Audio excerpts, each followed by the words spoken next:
friends, today we're going to see நம்ம வந்து coding நான் செஞ்சதை பற்றி பார்க்க போகிறோம்.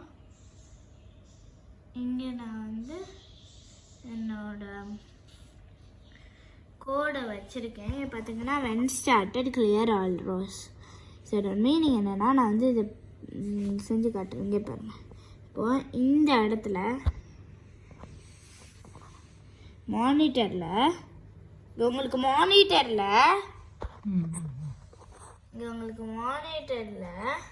வந்து ஐ ரீச் மை டெஸ்டினேஷன் அப்படின்னு வருது. அது வந்து போன இதோட இது.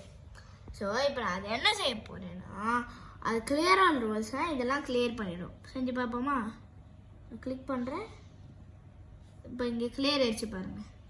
அடுத்து என்ன, செட் டிரைவ் வெலாசிட்டி டு 100 அப்படின்னா, நான் வந்து என்னோட அது வந்து வேகத்தை கூட்டுறதுக்காக தான் செட் டிரைவ் வெலாசிட்டி.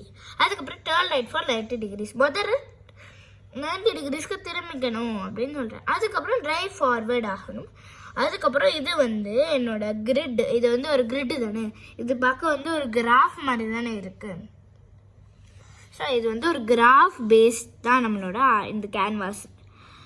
ஸோ இங்கே கிராஃப் பேஸ்டாக இருக்கிறதுனால உங்களுக்கு இங்கே வந்து ப்ளஸ் இதுவும் இங்கே வந்து மைனஸ் இதுவும் இருக்குது. இப்படி கிராஸ் மாதிரி அதை பிரிச்சுட்டு இங்கே வந்து நமக்கு ப்ளஸ் மைனஸ் இதெல்லாம் எழுதியிருக்கோம். ஸோ அதுக்கு தான் நம்ம வந்து இங்கே நான் வந்து பொசிஷன்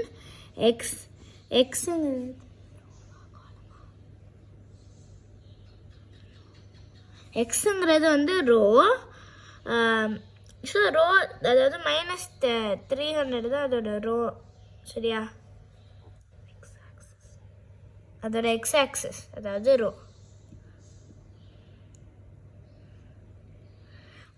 இப்போ இங்கே பார்த்தீங்கன்னா டர்ன் லெஃப்ட் ஃபார் 90 degrees. அப்படியே செஞ்சே காட்டிடுறேன். ஏன் பாருங்க, வெயிட், திரும்பி இது பண்ணிவிட்டு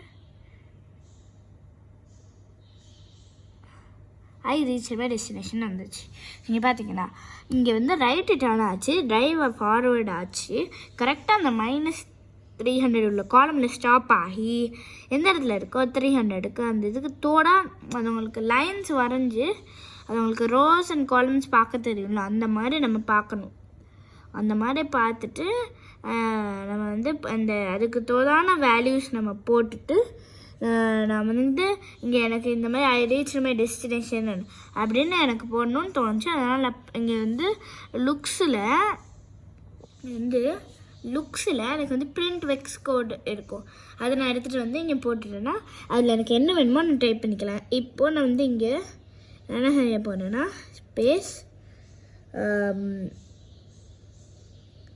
என்ன செய்ய போனேன்னா ஒரு எக்ஸ்க்ளமேஷன் மார்க் மாதிரி ஏதாவது ஒன்று, suppose I reach my destination அப்படின்னு சொல்லிட்டு நான் வந்து ஒரு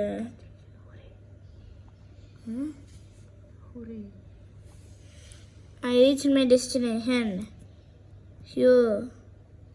ரே அப்படின்னு போட்டு பாருங்க. ரே இப்போ நான் இதை போட்டுட்டு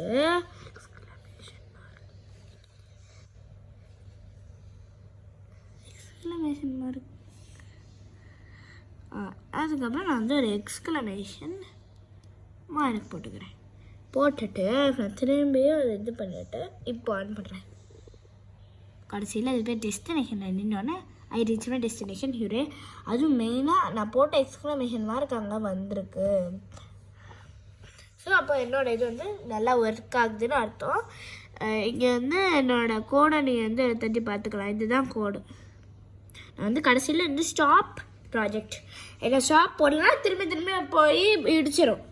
ஸோ ஆனால் இதை வந்து இதுலேருந்து ஸ்டார்ட் பண்ணலன்னா பாருங்களேன், இப்போ இந்த மாதிரி இடிச்சுக்கும்.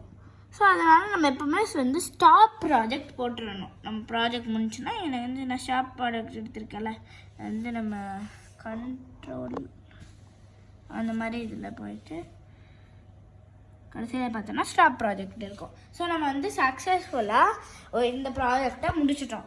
அடுத்தடுத்து வேறு ப்ராஜெக்ட்ஸை பற்றி பார்க்கலாம். பாய்.